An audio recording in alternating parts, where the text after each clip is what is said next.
This episode, I'm joined once again by Rico Sneller to discuss his recently published book, Perspectives on Synchronicity, Inspiration, and the Soul, alongside discussions on Schopenhauer, Prel, the difference between science and natural science, and more. I'd like to thank all my paid patrons and subscribers for making all of this work possible, and if you would like to support Hermitix or become part of the community, please find links in the description below. Enjoy.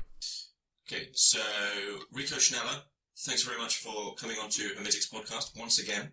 Thank you so much. To once again discuss your recently released book, Perspectives on Synchronicity, Inspiration, and the Soul, which last time we spoke about, the first time you came on, but I only had access to the final, the section on death, I believe, which was, we got 90 minutes out of that. So this may be far longer. Now, one thing I'll say now I've had access to the whole text is I haven't struggled this much refine my questions, because for every interview I do, I make sure I read the whole book and try and find the questions which will give the best overview of what it is we're talking about. With your book, it is an encyclopedic philosophical masterpiece of the hidden, not to sound too cliche, but the hidden gems of philosophy. There is so much packed in there which you would never find anywhere else, from thinkers that you will never see anywhere else, that it's actually astounding. So in terms of trying to cover everything, that is actually impossible. So I've just taken the questions which I think will touch on some major topics of the book. But I would just say, for anyone interested in hidden philosophy, alternative canons, the overlap of mysticism and philosophy, this book is an absolute must-have. And, Rico's not paying me once again to say this. It truly is a great book. So, and I had a lot of fun, and I'll definitely be revisiting it, especially for the Carl du Prel, who I seek to read Philosophy of Mysticism very soon. But, we have to jump in somewhere.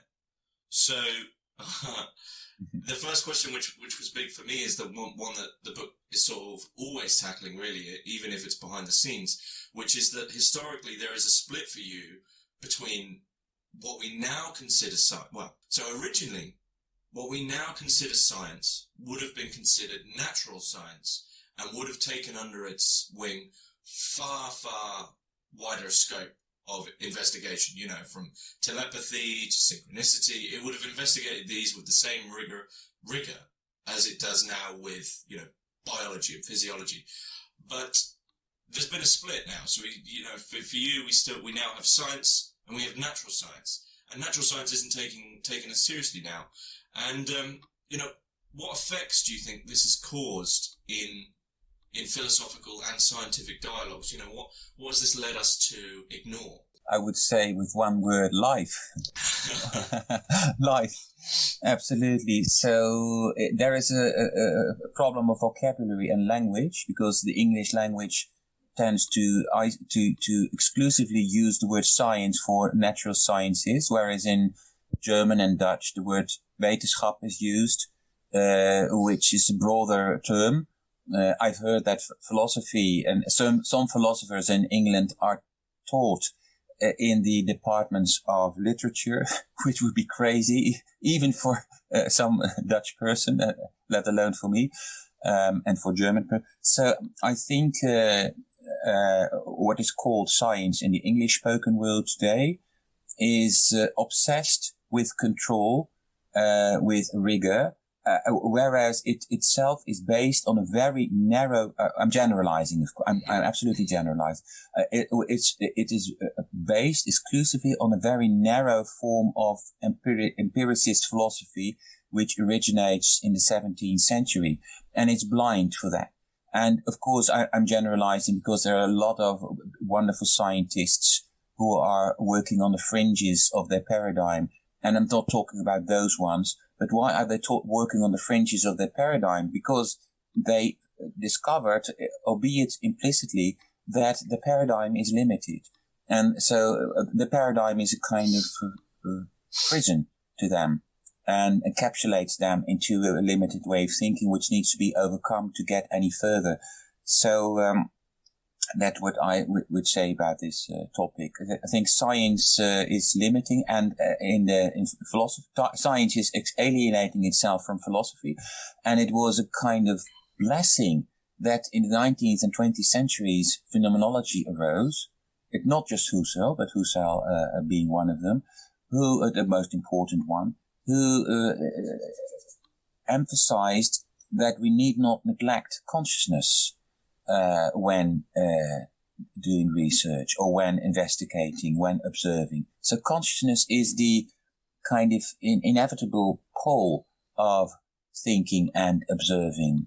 And when we focus on consciousness, we will discover that consciousness can do several things, that it can experience different states, and that it is something to be taken into account when we describe so-called reality. And we do not do this. We pretend that consciousness is innocuous, that it is just not involved in what it does, and that leads to a distorted picture of reality. So I think that, I hope this gives some elements of an answer to your absolutely difficult question, because it determines our life to a far degree. Mm-hmm. So in what sense do you think phenomenology began to address the questions of the natural science, which we'd sort of forgotten? Well, it may not have started to do this immediately, because it was a development inside philosophy. And it started to, in 19th century, to save philosophy from the scientists who tried to make philosophy superfluous by doing as if all that counted were positive facts that can be just observed by the blank slate of the mind. And this is a matter of history of philosophy. Then Neo-Kantianism arose towards the end of the 19th century that tried to make the best of the development of science while maintaining philosophy by claiming that the task and purpose of philosophy is to found the sciences in their variety. The natural sciences and the humanities, but that is still too much service paid to science itself. Phenomenology came up as a reaction to Neo-Kantianism in focusing far more on consciousness as flexible entity, as something that can adopt or can assume a variety of states. And, I'm not intending to speak about phenomenology, the mainstream phenomenology, the Husserlian line, because I myself prefer to look further to those thinkers who go farther even than phenomenology, that explore the mind for its own sake. And Husserl did not do that. He restricted consciousness to sheer intentionality, and saying that the mind or consciousness and the object of consciousness are codependent in their arising, whereas my strand of thinking focuses on consciousness as such and goes dives into it. So I think Schopenhauer is one of the first who's my teacher, and then the post-Schopenhauerian line of philosophy interests me more. And the idea that comes out of it, which attracts me a lot, is that being itself is a kind of intermingled with consciousness. It is maybe itself a kind of made up of conscious stuff, so to say. To say this in one term, I like the term panpsychism, albeit that I don't pretend to create a system or so. Well, the word pan, which means all, is at risk of creating a system that can be comprehended to. So I'm not intending to set up such a thing, but being as something conscious. So it's difficult to already express this in language, even more so since English is not my native language. So do you see what I'm getting at? So I'm focusing on phenomenology as a an in-between to dive deeper into consciousness itself.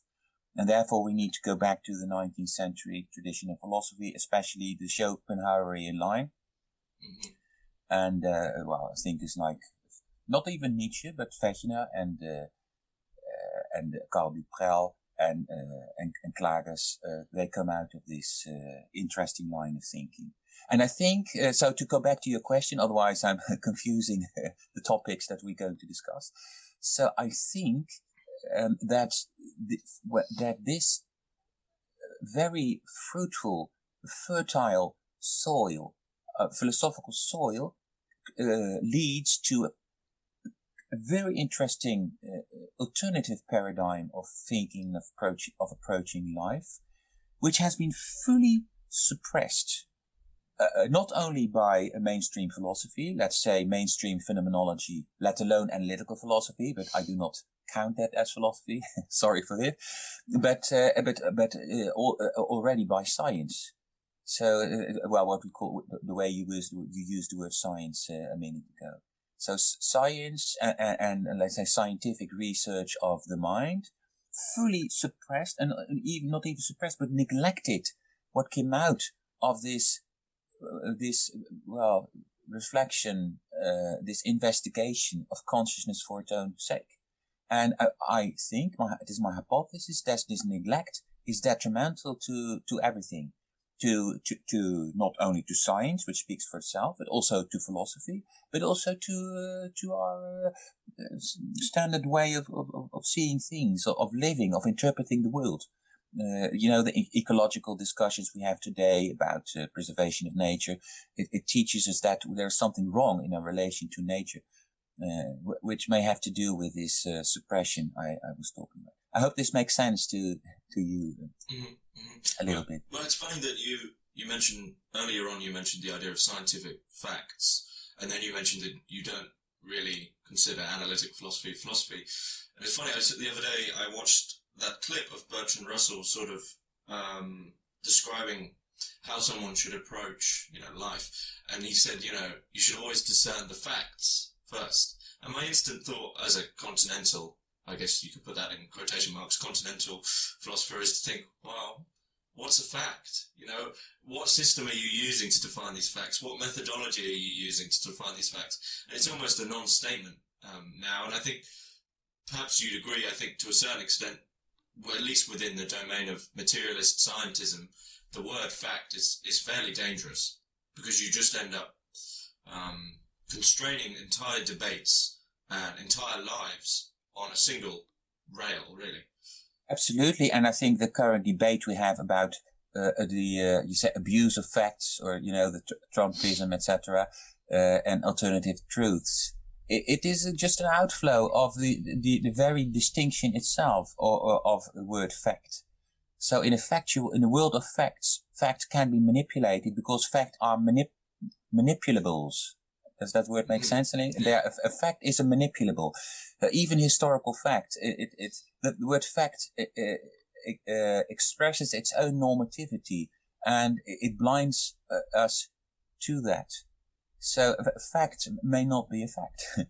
So a fact is a creation, and it serves an interest. And even historians are willing to admit this. With the wise historians, they say, well, every historian has their own take on history, their own interests. Some are interested in elites, others are interested in labor cultures, others today are interested in women. So you see, there's a variety of approaches of history, and facts simply do not exist. They always betray an interest. And that is something that it has become all the more clear in the contemporary discussions about manipulation of facts as we see them in America, as well as everywhere. Do you think that's addressed in the Schopenhauerian lineage as well, in some sense? Absolutely. Schopenhauer would not acknowledge facts. There are no facts. He may not even mention the word. The word for fact in German is Tatsache, which is a very interesting word. It's untranslatable even in Dutch. It means like act thing or something. So that would lead too far. So a fact is always an illusion. perception is illusory, and Schopenhauer says that we should go beyond perception and proceed towards will, or our innermost drive. And once we are on the same footing as it, on the same level, we are at the root of being.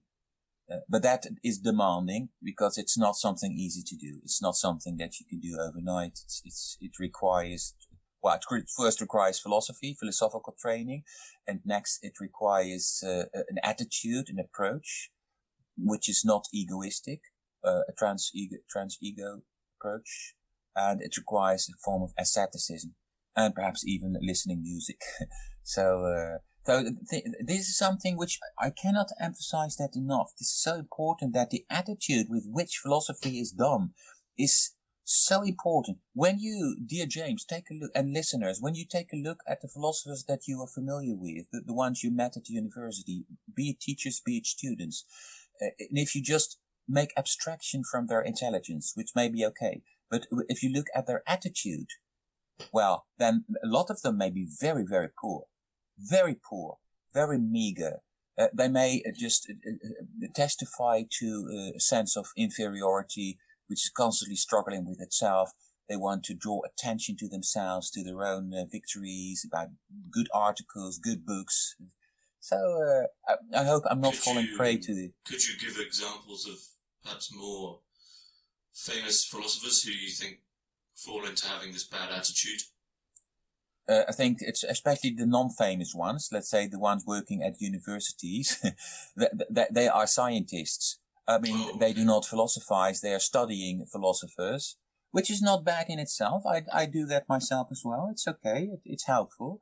But when it may deteriorate once it becomes a task for its own sake.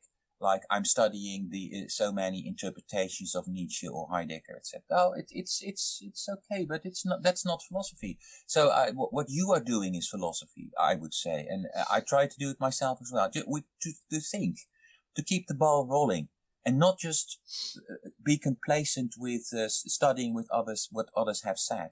That's just a part. That's the first step. Then the next step should, if you ask them, what do you yourself think about life or death or whatever? So they just, how do you say, that draw up their shoulders and they say, I don't know, I have no opinion, or they quote a philosopher. That's not philosophy. That's not philosophy. Philosophy is to put yourself at risk. And in my terms, it should start with putting your own consciousness into play and not take that for granted. And the first thing is the need to put your own ego at play. And not take that for granted, and not keep that as a kind of asset to be restored by all means. It's instrumental and not a goal in itself. So before investigating truth, you sort of need to. You believe one should try work out what they are first, or at least have investigate. Their own consciousness before they try to work out, This seems to me to be going back to Kant, but then that does follow into Schopenhauer, so... Absolutely, but that's not just Kant, because Kant is, of course, he's a very great thinker, without any doubt, absolutely. But before Kant, you can... I think almost all philosophers are more or less doing this. I think even Kant, even Hegel, that they have something, a gem, as you just called it, gem, in the core of their philosophies. They haven't become great philosophers just for nothing. They are great philosophers, but they took a different way, a different direction, which, when taken absolute, becomes bad. And Augustine, Plato, even Aristotle, they were exploring consciousness in a way, but perhaps in a poor way, or they may have overlooked things, but they did things. So I cherish my philosophers, but I want also to cherish not just my philosophers, but other philosophers that have hitherto been neglected for out of interest. I suspect, but I also cherish dimensions of philosophers, of the great philosophers that have been neglected. Like to say Descartes, for example, is always narrowed down to the father of Western rationalism, which is partly true, but it mainly is mainly informative about the outcome, about the historical reception of Descartes, but not of Descartes himself. Descartes was a spiritual thinker, and that can be shown when taking a look at his major texts, the third book of the Meditations already, in where he is literally quoting Augustine. So I don't have to go into details for the sake of our discussion, but I think even Descartes, even Kant, even Hegel, they are spiritual. Even Hegel, they are spiritual at their core. So I think philosophy should be saved from narrow-minded Western philosophical zombies.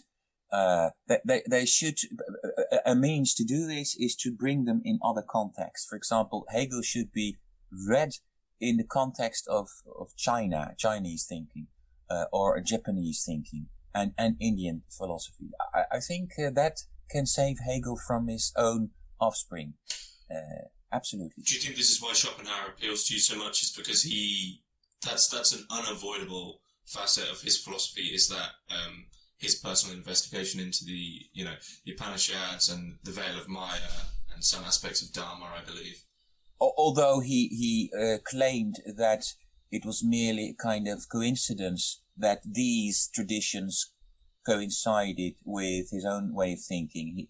He pretends to not have been in, but I don't care about that. I think Schopenhauer is one of the first to pay tribute to experience, to inner experience. So experience beyond immediate experience. So we do not experience curves and senses and odors. We experience syntheses. We experience wholes.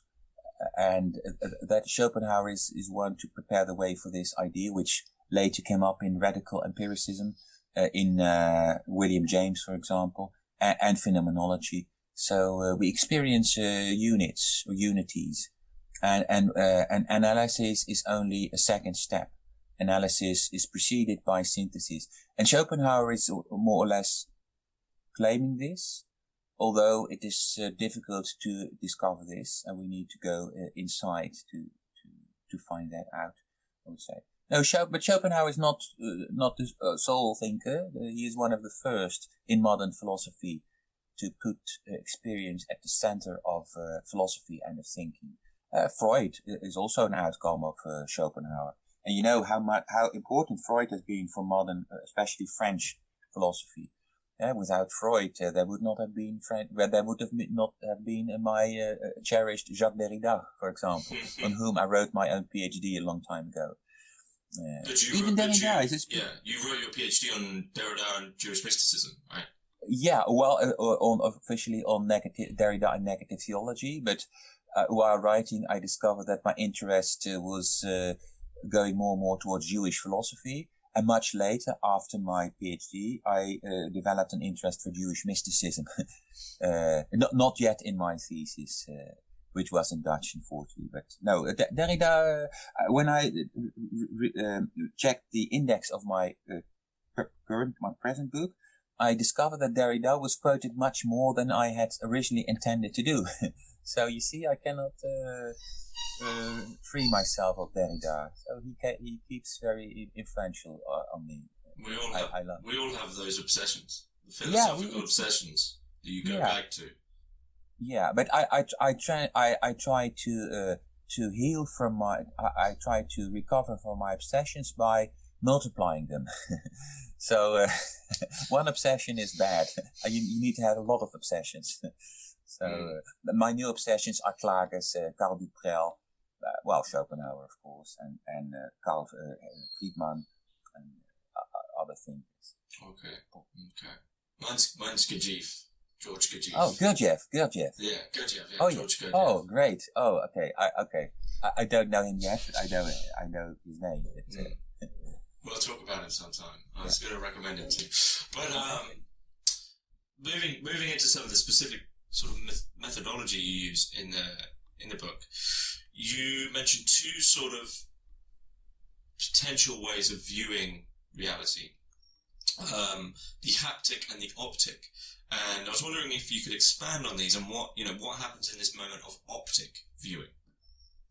Yeah, so this distinction is made by Friedman, and that is a thinker who I coincidentally discovered in 19th. Now he was coeval with Klages, died in 1957 or so. He originally was a jurist, but he became a philosopher, and he wrote a beautiful book, Die Welt der Formen. And it is a book about everything, an attempt to re-establish a unity of sciences on the basis of optics. So an optics, well, it is a technical term which he uses to distinguish a particular approach of being, which differs from the overall haptic approach with which we have familiarized ourselves all throughout Western history. An optic approach is an approach which thrives or dwells on viewing rather than seeing. It's a way of expressing things. It's difficult to express this even in Dutch, but let alone in English. An haptic approach is an approach which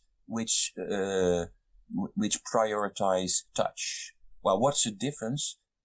Prioritizing touch and touching leads to objectification. Prioritizing viewing or contemplating leads to a kind of immersing oneself, having oneself immersed by the viewed, without, ideally at least, without manipulating them. The word manipulation is from main or manus in Latin, in French and Latin. Manus means to manipulare, to mold with your hands. So, interestingly, this is what we might be doing, while even ignoring it, when we approach being in our unreflected average way, as if we were studying or observing objects. So the objectification of our perception might come down to manipulation. Against intention, of course, because this is not what, let's say, those who pretend to do this, scientists or naive philosophers, they want to be objective. But objectification might be a form of manipulation.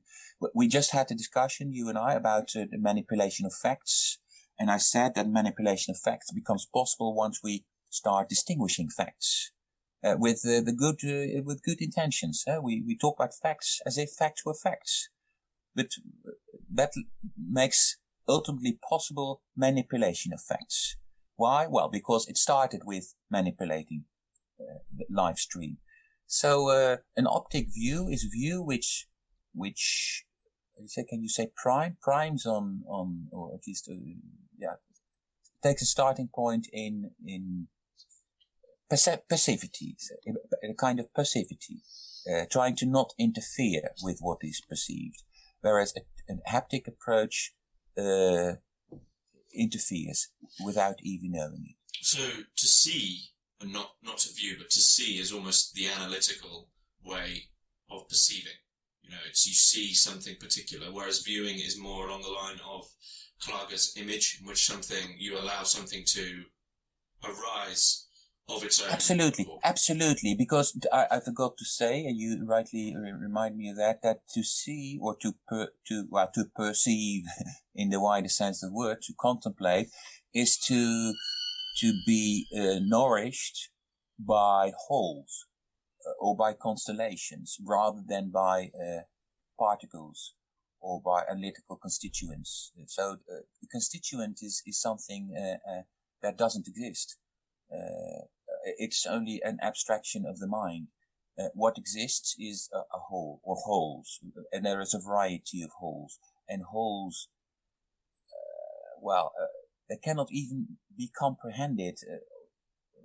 They can be comprehended, but not defined.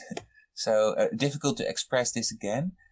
So we can experience wholes by viewing them, but that does not come down to conceiving them. So perception is not conception. A conception is delimitation, and a kind of it makes things immobile. It prevents them from altering, from changing, from transforming. Whereas experiencing wholes allows them to be a whole and to develop themselves towards something else as they are. For example, the interaction between human beings. When you define someone, you prevent that someone from being someone different in the next second or the next day. Whereas this is not, I think that is not what we usually do. Well, we may do it a lot, but not always. When you have friendship, you just, you're relating to someone who is a friend, but allow them to become to be someone else and still the same the next day. Mm-hmm. So to allow for that. So optic might come down to that, to experience, to perceiving wholes, whereas haptic approach might come down to delineation, to definition, to conception. And conception in English is an ambiguous term, so it can be also taken in literature. Conception means to produce something, but to produce something which is the result of my conceiving act, in the bad sense of the word, my concept formation. So not conception of something alive, but concept formation. A concept formation, conception as concept formation leads to objects. And objects do not exist. Okay. They are manipulable. Well, of course, these are two extremes, haptic and optic. And this extreme distinction is made by Herman Friedman. But I have learned from Derrida that you should never rely on such absolutes because they will always mix. I agree with that. So there may be an overlap between the two. Absolute viewing may be an impossibility. An absolute touching may also be an impossibility. They are somehow overlapping. But there are tendencies, a tendency in our perception towards viewing or contemplating, and a tendency towards touching and manipulation. Okay. That's how I try to work with this distinction between haptics and optics. Okay. So it seems to me that your interest is in... I've had a lot of guests on the podcast recently who've been talking about consciousness, and I think a lot of the contemporary debates around consciousness are really caught up in contemporary science, and they want to... One of the guests I had said that the problem now is that if you go to a neuroscientist, they will tell you exactly what consciousness is, but it's still, whatever that is, they still can't explain it. And this seems to be what it is you're trying to investigate via this Schopenhauerian lineage. And there was an interesting quote that comes up where you state the inner sense cannot become its own object of return. So the inner sense can't, are you saying the inner sense can't investigate itself? Because in doing that, it's already thwarted because it's stuck with its own barrier, in a sense. Absolutely. Doesn't this, what are we confronting then when we are, does this not negate Dasein for Heidegger? That whole idea of Dasein being a self-analytical being, doesn't that negate the whole purpose of that? If you allow me, I would say, so what? Even in Dutch, we say, so what? In English, the English word, so what? Oh, no, there's nothing wrong with that, I think, but I'm glad it's being questioned. Yeah, absolutely. Heidegger is a great thinker, and he elucidated a lot. He didn't want to be dogmatized himself by his own preceding works. So Sein und Zeit is one step in his direction. But one can say that Dasein is not introspective. And indeed, my philosophy is not Heideggerian. I think he's a great philosopher, but my philosophy is not Heideggerian. I think Dasein lacks introspective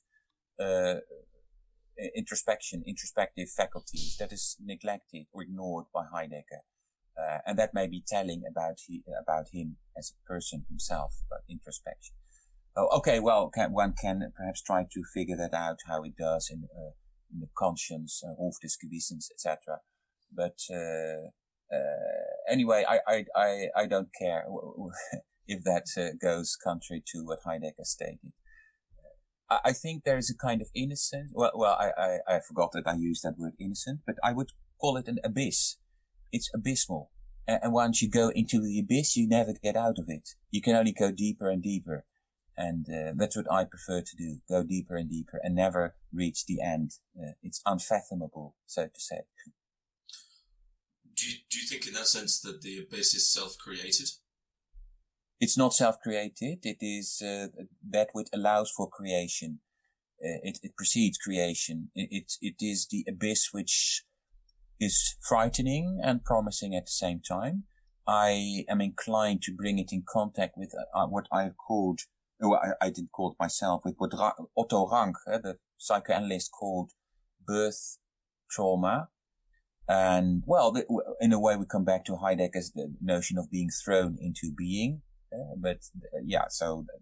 Well, why not? Thrown into being, or the abyss of being, and with which we compete in order to deal with it. Overcome it, but the abyss cannot really be overcome, but we compete with it throughout our lives, and by exploring a kind of vocation, which we somehow detect in the abyss of being, which we somehow discern in it. Not literally. Abyss is not to be taken as something literal, because, well, when you look outside, you're looking into the abyss. When you look in the outside world, that's the abyss. The abyss is everywhere. So it's not necessarily deeply inside us, but it's everywhere. So that's, for you, that's what we're confronting when when we investigate ourselves. Is this almost this what, as you say, an abyss, but it's like there's an inherent inability towards something which we push into, even though we know it's going to be a struggle. Yeah, absolutely. Yeah, that's it. But at the same time, I believe it's promising, because a kind of call, or a kind of vocation is discerned in this abyss of life, which accompanies us while living, and which makes us capable of dealing with it, and capable of finding ourselves a way throughout life, through crises, especially crises. Crisis is an abyss experience, and at the same time an experience of promise. So the abyss is also a promise. So I'm not pessimist in this. Absolutely not. The abyss is frightening. It makes one anxious, but at the same time it's promising. And I believe that something what we call our talents, or vocation and talents, I think they're connected, or that these are somehow intertwined. Talents are gaps in our consciousness, holes in our consciousness, through which an unknown energy flows, which keeps us flowing and floating. Isn't this what Kant called genius? Yeah, not just Kant, but an awful lot, especially the 90s romantic philosophy of the genius, which I like, which I find very interesting. The genius, the phenomenon of genius is also something that cannot be accounted for in traditional transcendental philosophy, because that equalizes consciousness, as though consciousness were just one uniform thing, flat in a way. Transcendental consciousness is flat, where, at least in the Kantian sense of the word, whereas genius is the living proof of consciousness not being flat. I would disagree with you that transcendental philosophy is flat. I can see how it's flat on one scale, but for man, I don't think it's flat. No, I mean in the Kantian sense of the word, the Kantian which can be outlined in a kind of system of transcendental consciousness. But Karl du Prel, he also, one of my heroes, he also speaks of transcendental consciousness, but in a fully different way. Or at least he believes to be a Kantian, but he digs holes into that transcendence and opens it up towards a deeper dimension. So if you mean that way, I would agree with you. It's a matter of using the word transcendental consciousness. Okay. So do you think that there's... I mean, I'm specifically thinking of Deleuze altering transcendental philosophy to make it something which, even though it's immanent, it becomes layered in relation to the parts of the system. You know, is that something that you're sympathetic towards? Well, I think Deleuze is a very creative thinker. I deplore that he has erased traces of philosophy of life within which I think his philosophy is rooting. He's trying to eradicate. It seems as though he's eradicating vital traces in his machine thinking. And he's pressing the spirit or the soul out of his philosophy. At least he seems to pretend to do this. I would agree. The Bergsonism seems to be an afterthought most of the time. It doesn't really stick, and humans are never humans for him. That is a pity, but well, maybe he is. I think it's great. I think it's. But he is here to his own time, the 60s, etc. But there are elements in. I quoted Deleuze as well in my book. I think there are very precious elements. For example, his notion of the flux and of thinking, his conception of philosophy. Well, there are a lot of things which I like a lot. And his studying of psychoanalysis is bringing things on the move. So, but I like to preserve the soul and inwardness. And he seems to be not willing to do that, unfortunately. But okay, it's a different thing. Well, yeah, this is one of the big things about your book is, I think the two, perspectives on synchronicity, that seems to be academically okay. Inspiration is academically sort of safe, and the soul is this, it's become this, as far as I can see, it's become this sort of thing that no one wants to venture towards because it's been sort of cheapened, I think, towards, speaking of a soul, you're moving towards this sort of new age mysticism, or it's not taken very seriously. But you utilize Klages in terms of the soul, bridging this gap between the non-sensible, the soul, and common reality. And in what way does Klages do this for you? And in what sense do you find this, something that perhaps a more productive way of looking at the soul? I would say, in fact, we cannot speak of the soul, even though I might do this myself. I cannot prevent it, but rather of soul.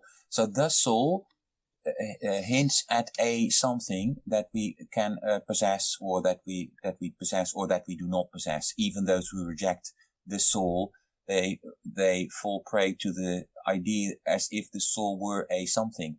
So I prefer to speak of soul, and soul is a level of consciousness, and perhaps even the word. So this is, I'm poor in my vocabulary, so maybe this is a wrong way of putting it, but. For the sake of the argument, let's say for the moment that soul is a level of consciousness. It's depth level. It's the abyss of consciousness. Mm-hmm. And this abyss is it's in a way, it manifests itself in life. It manifests itself when inspiration is experienced. And inspiration occurs. It cannot be denied. Not only in artists, which is obvious, but also in philosophers, and not talking again about academic philosophers who simply rewriting what others wrote and exploring, let's say, influences and sources, etc. But the great thinkers, they were inspired. They were inspired by just one single thought, or I would say they were inspired by soul, and they're writing about that inspiration for the rest of their lives, and they're trying to investigate it from all sides, and perhaps doing things completely different when they're old, like Sartre did, for example. So inspiration is all pervasive, and that's what fascinates me. And those who truly study a thinker, they cannot deny this. And what I did in one chapter on synchronicity, I had the hypothesis that inspirational experiences are surrounded or accompanied by synchronicity experiences. And that is something that, of course, it cannot be proven, but it can only be assumed as a working hypothesis. And if at all, because what can we say about past philosophers who inspire? Well, not much. but a little perhaps. So I have the hypothesis that inspiration experiences in thinkers, in creative artists, in creative scientists are accompanied by events in their environment. Well, this is something that people can, for themselves, can consider if they find it, if they find testimony or evidence for this. Am I still replying to your question? Of the soul. Oh, about the soul. Yeah. So the soul is not a thing, and all debates about do we have a soul or do we not have a soul, they presuppose a meaning of the word soul. And that whereas I think soul is always presupposed. Soul is a level which cannot be preceded. You cannot go farther than soul. Soul always precedes us. And if you look at Plotinus, for example, one of my ancient sources of inspiration, well, other than Klages, he inverts the order. He says first you have the one, then the spirit, and then soul. Klages puts the soul first and the spirit as the adversary of the soul. But and then Plotinus thinks as of the soul towards individual consciousness. That's something. So you cannot say from the outset, well, Plotinus claims that there are three substances: the one, spirit, and the soul. This is already alienated. The soul precedes consciousness. So that's how I try to think myself as well. So those who deny the existence of the soul, they will not be my interlocutors. I don't find it interesting to talk to those people because they want to impose upon me their system of conceptuality, which I deny. So there is no common ground when they start imposing their framework upon me. So I try to prefer to speak out of soul, out of awareness of soul. Do you see what I want to? And of course, the word soul is a traditional term, and it might give people perhaps an old-fashioned impression. Well, so be it. I don't care. I just don't care. I think it's important notion. It has a philosophical, papers, can you say? It has philosophical credentials. And, I don't care about materialism. I don't care. I don't give a damn about this. So soul is important. When you talk to people who are dying or who are experiencing, one of my best friends is currently undergoing severe psychical crisis. This is what life brings to people: crisis, tragedy, loss. Then the word soul can be used as a kind of comfort, or it is already there. It is an soul experience which they are undergoing, which I have undergone myself as well. So that the soul refers to the depth of life that cannot be denied from an intellectualist perspective, who claims that everything should be rationalized and that we need not worry about death, or of course we need to worry about death, about life, about what we do. It matters. Well, the word matter is perhaps ambiguous term in this sense, but you know what I mean. But I think soul matters. Soul matters. Mm-hmm. Soul matters. I think materialism can be made interesting, though, right? It doesn't always have to be. I think there's certain philosophers who have changed materialism into what many wouldn't consider a materialism, but a more of a radical materialism. Yeah, a radical materialism is stupid. I think because matter is not radical itself. Matter is a secret. I think I'm not a physical scientist at all, but what I know about it is enough to say that it is what matter is a conundrum. We do not know what matter is. And we can also always go farther, and the quantum, it's a cliche in the meantime, but quantum mechanics is one of the modern ways of actualizing this, that matter is something unclear. We do not know what matter is.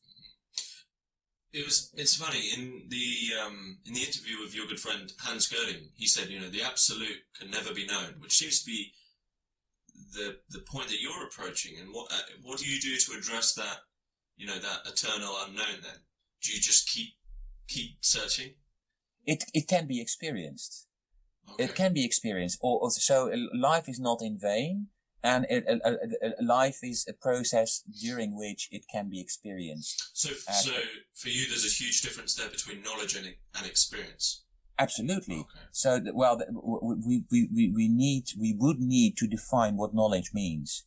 This is again a matter of language, and in Dutch we have the word weten, in German wissen, and Wissenschaft, like science in English, but science comes from skieren, and that also means knowing. But what does knowing mean? Does knowing mean that I can reproduce it in a mathematical formula? I wouldn't say so. I would say I'm inspired by the Hebrew verb for knowing, yada. And the Hebrew verb for knowing in the Hebrew Bible, yada, can also mean to have intercourse with. That's something interesting. So in all meaning of the word intercourse, both in the terms of what you since you're smiling, what you're thinking of right now, but also in the literal sense, having to have intercourse, to deal with someone, something, to discover their mystery.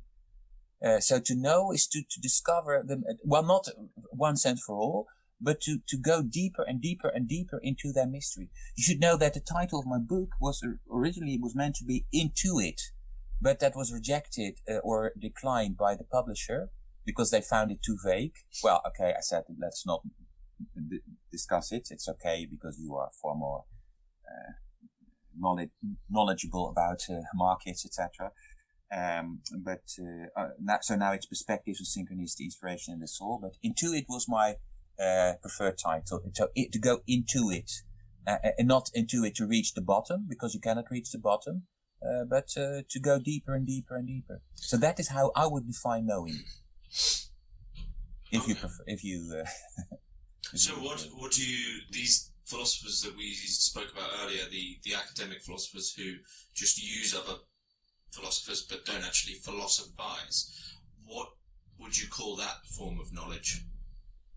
Well, the first thing they do, at least with me, is they intrigue.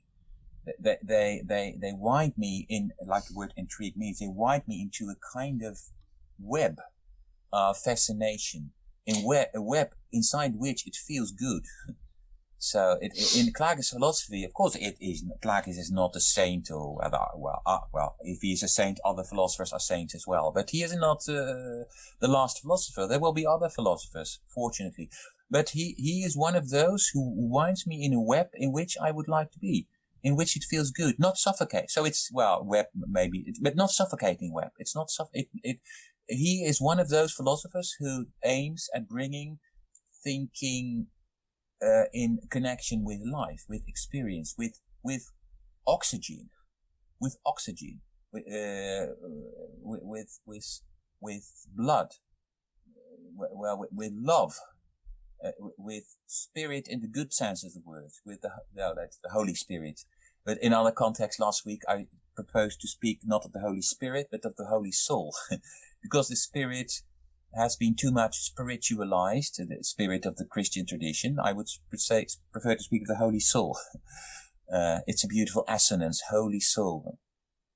Blood. I want blood. I want oxygen. I want freedom, liberty. I don't want to be enmeshed in a trap of concepts within which one cannot live, within which people cannot live. I want to be in touch with the secret and the mystery of being, and not with its unriddling. Life unriddles being, but never to the point of reaching the bottom. So, if you prefer, you can rethink here about having intercourse and explore that metaphor for yourself, and the auditors can do likewise. Okay.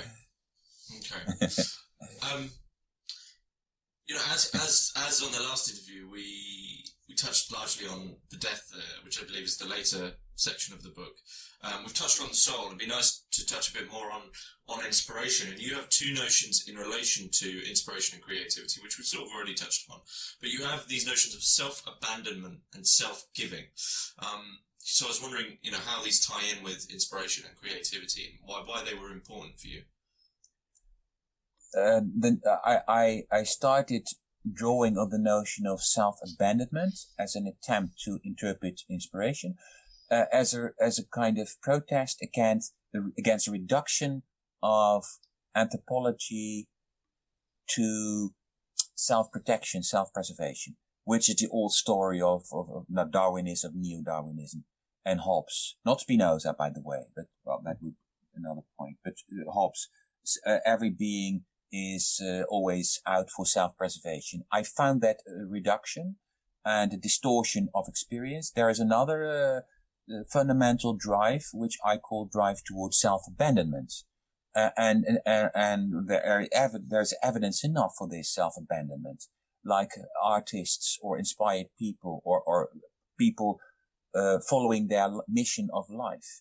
Maybe I can talk for myself. I'm trying to follow a mission which I experience deep inside. I can imagine that you do the same with the job that you created, and which I think you're very inspired. That is something to which you give yourself, irrespective of the outcome. So you don't know the outcome. It can even lead to the end of self. It means of self with a lowercase s. Ultimately, it will not lead to lead of self. It will lead to a finding, a discovery of self with a capital S, self on a higher level. So self-abandonment means to give up a certain dimension of selfhood in order to find another one. Although that finding may always be postponed during life. So self-abandonment is an original experience. And why do people write books? Why do they rewrite? Why do they write another book? When we start talking about our own field, like philosophy and intellectual life. Why do artists continue to make new art? Why? Well, because they are out for something. They feel attracted by something, which they ignore what it is. So that is something that fascinates me, and this is the secret of culture, human culture, music, art, language. I love that. And I must have written somewhere, I cannot quite remember well, that those fools who reduce life, even culture, even religion or philosophy, to self-preservation, they betray themselves. They show us that they have a very, very, very narrow mindset themselves. There is a proverb in Dutch, but that can probably not translate it. Like how do you call the one in a cafe who serves the people, brings them beer and coffee. How do you call that person? The waiter. Yeah, the waiter. Yeah. So the translated verb in the proverb into English, the waiter is himself. He expects his guests to be. So, but this is a literal translation of a proverb, and I don't know how to say this in English. So, if you are a liar yourself, you expect others to be liars as well. But if you are ingenuine, and when you are, let's say, peace-minded, you expect others to be the same. So, do you see what I mean in this context? So those who reduce life to self-preservation, they betray that they themselves are only out for self-preservation and try to suppress in themselves any form of self-abandonment to something higher than that narrow-minded self, which is a very bourgeois in most cases. The self. That is something I learned from Prel. The self. No, not from Schopenhauer. It says self-preservation is bourgeois, because what self is preserved? The bourgeois who is out for protecting their own properties as the highest aim in life. This is bourgeois. That doesn't bring culture. That cannot lead to the higher achievements of mankind and womankind. So self-abandonment is, I think it's another way of describing inspiration. To be inspired is to be inspired and to be ready to give oneself to it, or give oneself towards it. So true inspiration is sort of a sacrifice. It's always going to be a sacrifice. Absolutely. Sacrifice, a kind of self-sacrifice. Yeah. And I think there is, this sacrifice brings us a kind of satisfaction, but also pain. I think both at the same time. Because when being inspired, when abandoning oneself, one starts to cross the abyss without knowing if there is an other side where one will one day come. And when one has achieved something, a particular product, like let's say work of art or a book or some other thing that one finds precious, one cannot cover up the abyss with that sole piece of inspiration. So in other words, you need to continue. You need to write another book. What happens, what happens if you stop middle of the abyss? Well, the anxiety will come up again. Life anxiety. So you will soon be immersed by it. I think that happened with thinkers like Hölderlin and Artaud and so many others. That they may have found, well, I cannot speculate about what happened to them, but I think these precious people were too sensitive to the abyss, maybe oversensitive, that they lost courage to give it another try or so, or they were overwhelmed by anxiety and they lost the battle with life, while leaving behind themselves precious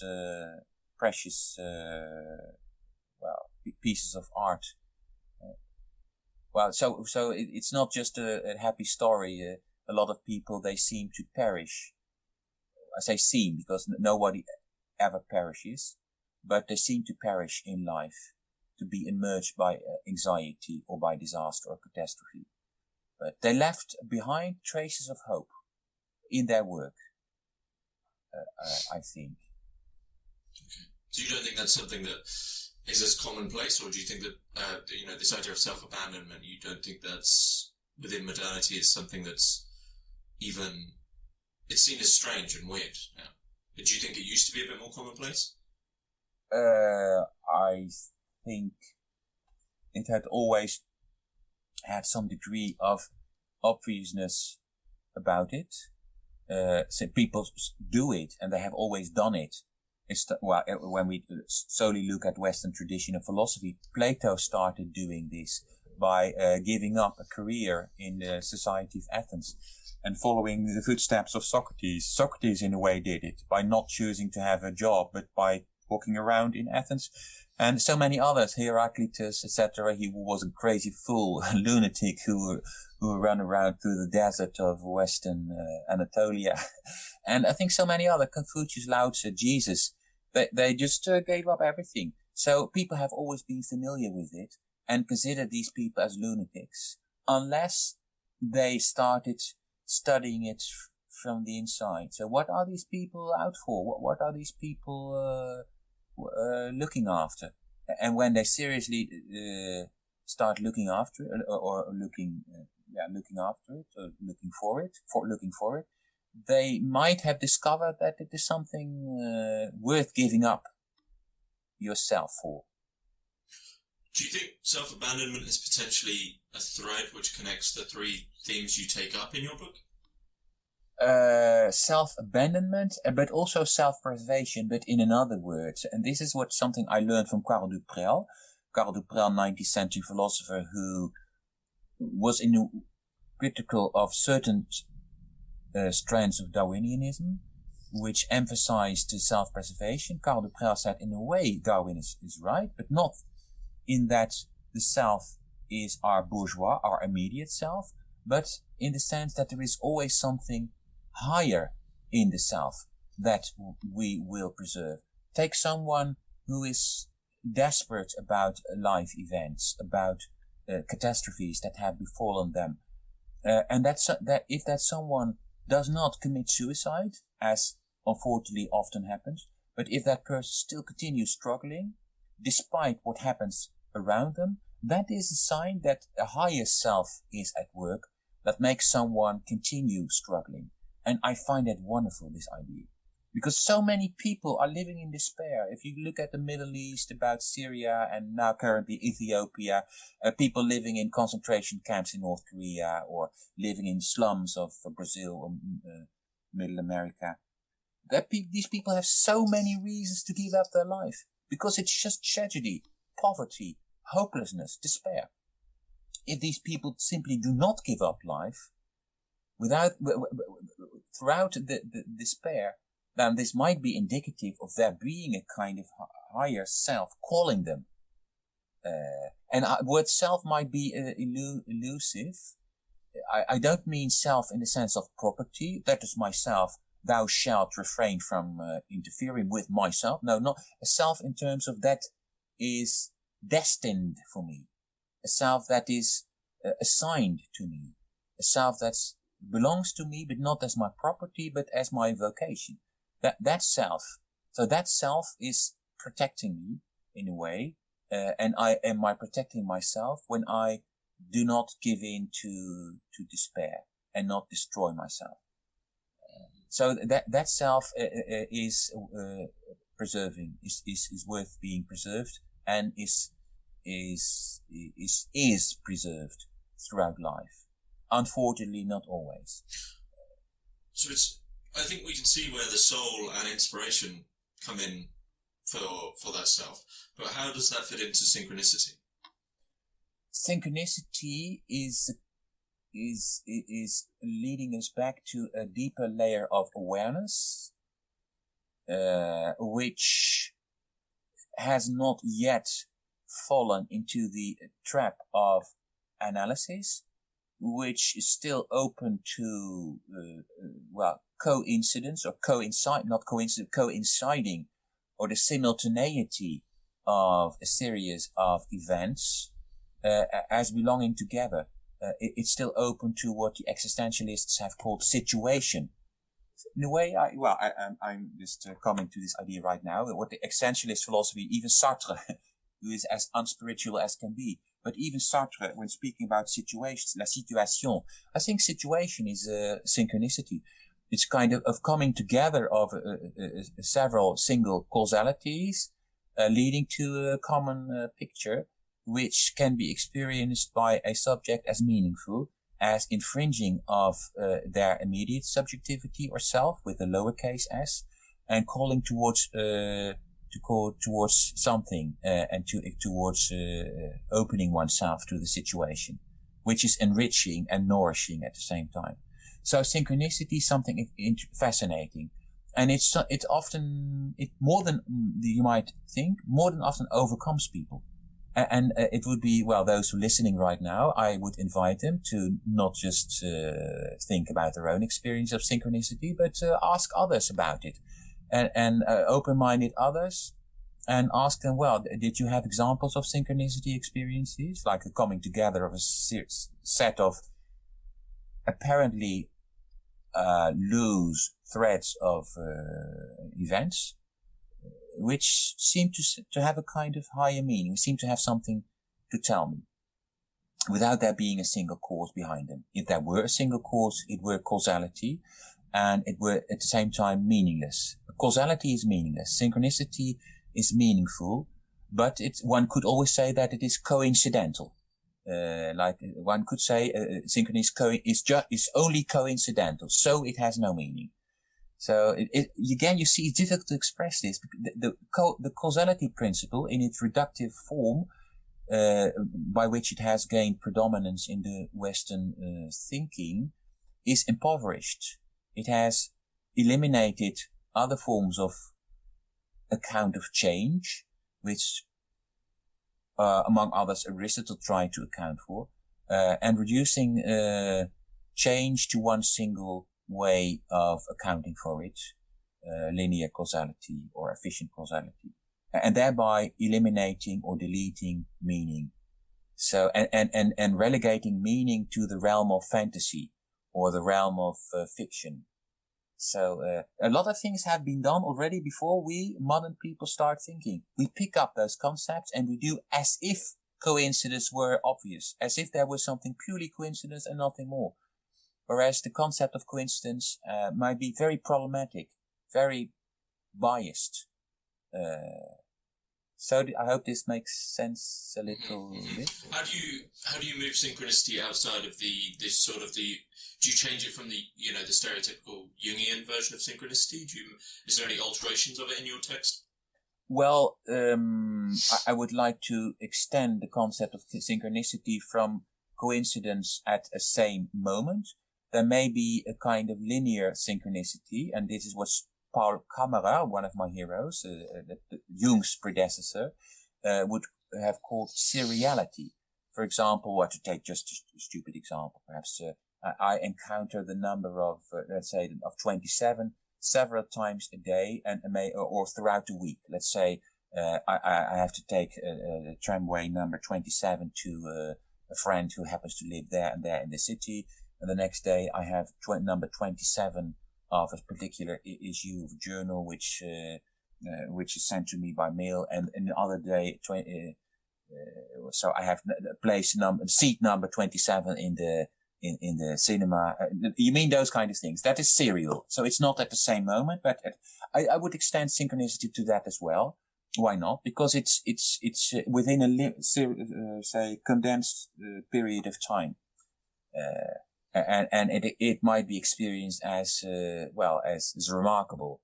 So, but I'm trying to think in line with Jung, who coined the term. But what is far less known, that Jung was preceded by Paul Kammerer. He was in fact, that was a biologist, an anti-Darwinian biologist. He was most famous in his time as a biologist, but he wrote a book, Das Gesetz der Serie, the law of seriality, in which he tried to account for seriality, let's say synchronicity, as a physical principle, and he even made a catalogue of his own seriality experiences. And this is one of the source books for Jung, when he some decades later coined the term synchronicity. So people can look for themselves in Paul Kammerer and find interesting information about him on the internet. A completely forgotten thinker, but he's worth being studied when one studies soul experiences. So the notion of seriality or synchronicity, they are more or less the same, I would say. Then there is the term of what's it called, I forgot the alternative term. I'm almost how do you call that word? I cannot find the term right now, but it's almost, yet again, almost the same as synchronicity. I use it in my book. It's used when someone chances upon upon an unexpected outcome, while exploring something else, by investigating something else, and chancing upon a very different and yet meaningful outcome of their research. It's on the tip of my tongue, but I cannot find the word. It starts with an S as well, but never mind. Maybe I'll find it a little bit later. I think that is a term which is also used, and I take that term, which I happen to forget right at that moment, sorry for that, as a kind of example of synchronicity. I'm looking in my book right now. No, I think I cannot find it. It's at the tip of my tongue, but never mind. Okay. One thing I just wanted to sort of touch on as well is that when I read some of these, many of the texts that I read that people have written, often there is even though that your book features so many thinkers, I often see these emphases on certain thinkers, and I think there's always an importance there. And for you, it seems that Karl Prel is extremely important. And perhaps at some point, me and you can record an episode on Prel's philosophy. But I would just, I'd like to ask, in what sense why is Prel so important for you? Well, I discovered, I hadn't heard of him before, but I found his name and some references in Freud's Traumdeutung, the interpretation of dreams, in the index, bibliography. And I found his name, Karl de Prel, Philosophie der Mystik, Philosophy of Mysticism. So the title attracted me, and I did some research, and I purchased the book, and I read it. Many years ago already, and I found it such a fantastic book. You can believe I read a lot of books, but this one was one of the best I read, the most renewing and most inspiring. Well, again, not the only one, but one of those. So this Philosophy of Mysticism is a book in which Karl de Prel goes deeper and deeper into consciousness itself. He distinguishes a layer which he calls Transcendental Consciousness, a term which is Kantian and therefore perhaps misleading, but what he means by it is kind of, let's say, the unconscious. Other than Freud, he believes Freud is relying upon Duprel, by the way, because Duprel was a 19th century thinker. And other than Freud, Duprel believes that the unconscious can be accessed, albeit with a lot of difficulties. It is accessed each night when we have a dreamless sleep. And on the one hand, but unfortunately we have no memories of it. And on the other hand, it is accessed in exceptional states of consciousness, such as may happen in phases of insanity or lability or weakness or being drunk or telepathy, etc. So one of the images is very illuminating, I think, this point. For Karl de Prel, compares this unconscious or transcendental consciousness to the sky with so many stars in it, which we do not see throughout the day. Why not? Because the light of the sun is so bright that we do not see the stars, whereas they are there, they are in the sky. So the light of the sun can be compared to the light of day consciousness, waking consciousness. Once waking consciousness decreases, the stars can become lighter. So I think you see the analogy. So what needs to be done in order to access deeper layers of consciousness is that our waking consciousness should be decreased in intensity, should decrease in intensity. And that is something that attracts me a lot, because that helps me understanding between quotation marks, what might happen to, for example, inspirational processes or processes of creativity, let alone in processes of sudden flashes of insight or telepathy or foresight there's so many examples of exceptional states of mind which do occur without being taken seriously by a great many people. Karl de Prel is describing this. He brings up a lot of evidence, well, not all of which may be reliable, but so be it. And he ends up this book, Philosophy of Mysticism, with a chapter which is really one of the most beautiful chapters which I ever read. So then he draws some conclusions about the evidence that he brought and that he took from books, reports which he found, and then he speculates about life after death, because why talk about death when death is the absence of life and so the absence of consciousness? Well, it might be that death is not merely the absence of consciousness, but it might be that death, here my own voice comes in, that death is just an enhancement of this transcendental or consciousness of our unconscious, then that it is a kind of crossing a border which is not an absolute border of being or not a being, but a border of consciousness, in which the crossing is definitive. So it's indeed a kind of point of no return into the depth of the unconscious. So that is one of my hypotheses, and I'm drawing upon Karl de Prel. And what I just quoted is not what I meant when I said that the chapter is so beautiful. I recommend that to read.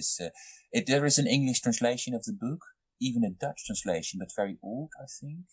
But it can be found online. I have a reprint, print-on-demand version. So, but these authors are completely forgotten, which is a pity. I asked a lot of people, but none of them had ever heard of Karl Prel. I have been lecturing about him and even teaching him at the university.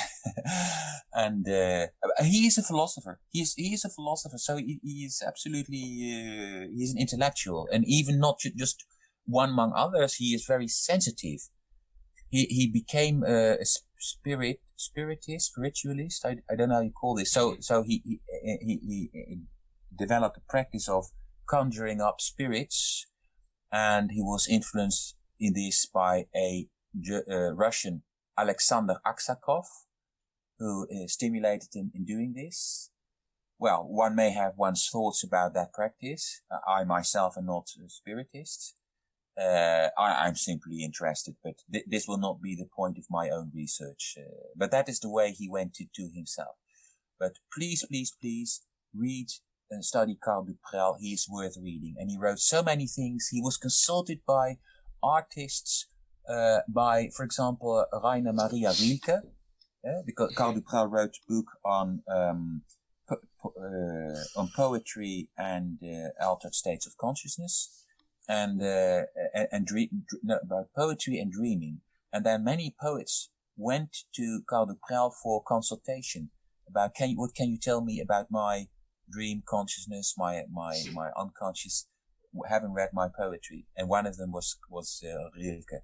So these are not among the lesser ones. So I recommend you. Had you ever heard about Karl Prel yourself, or? No, not until you mentioned it. Yeah. I please let me know when you have found time to consult him, if I am right. Of course, you can. As soon as I read the title, Philosophy of Mysticism, I knew I'd eventually want to read it. So it's beautiful, and there are other titles which are majority may not. I think it's not translated into English, like Die monistische Seelenlehre, the monistic doctrine of the soul. All these books, they have so much in store, which can be helpful to also when considering health problems, or the mind-body problem. So these are and some of his ideas, they come up in contemporary alternative medicine, for example, or in biocentric, biorhythmic research. So alternative forms of exploration of medicine, of healthcare, etc.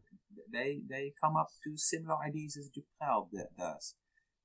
And Duprel, he also gets great many literary reference from Goethe, from Lenau, from Novalis, etc. So he's not a lunatic. He's in the middle of intellectual tradition. Goethe, for example. So I am fond of this man.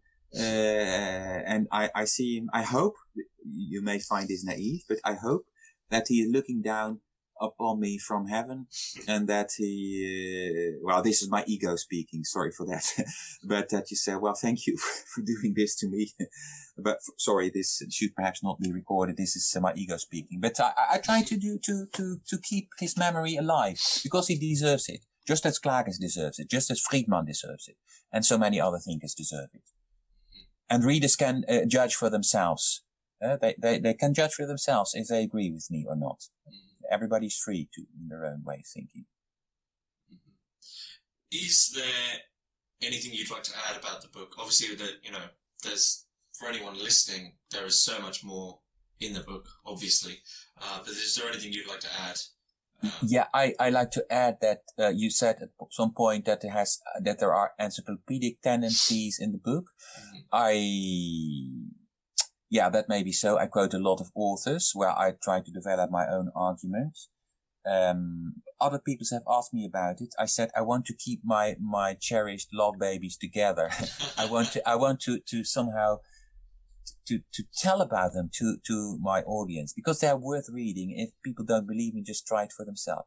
And nevertheless, there is, I hope, I hope you noticed it, but there is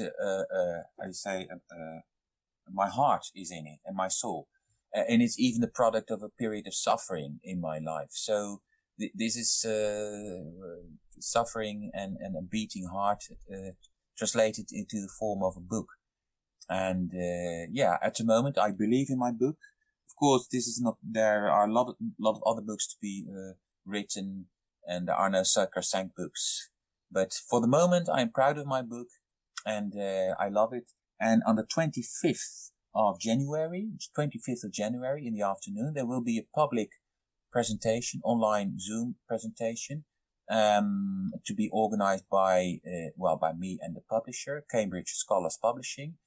I have attracted 4 referees from Israel, Colombia, India, and Germany. Well, David Beth, our friend, is among them. They will hold a 10 minutes presentation, and I will give some answers, and the audience can also intervene. And there will be a purchase discount for those who register. And in the meantime, there may have been a paperback version. I have asked that from the publisher, and there may be a paperback. So if people are interested in it, they can contact me. And in the meantime, there will have been a flyer. They're working on a flyer, and that can be distributed. So, but it will be on the 25th, Monday, 25 January, at 3 o'clock in the Dutch time, Amsterdam time, so 2 o'clock your time, and will take 90 minutes. So if people are interested, they can consider attending it, and it's free, of course. Okay. And you may be the chairperson if you have thought it over. Yeah, sorry, you will be my cherished chairperson if you wish to, because you're free. But if you wish, you can be the chair. Okay. Hopefully. I should be able to. Is there anything else? I'll get those links and put them in the description below for anyone who is interested. But is there anything else you'd like to add just before we sort of wrap this up? Well, I want to express my sincere thanks to you for allowing me to talk about my book. I'm very grateful. And, the previous podcast that you have made, both with me and some friends of mine, I have distributed them, and I have heard a lot of compliments, not just about your interlocutors, but also about you, that you are a wonderful interviewer, and people, let the listeners also be aware that people love you as well. You are wonderful, and you are full of attention to your interviewees. So compliments to you as well. Thank you very much. Thanks very much. So Rico Sneller, thanks for coming on once again. Thank you.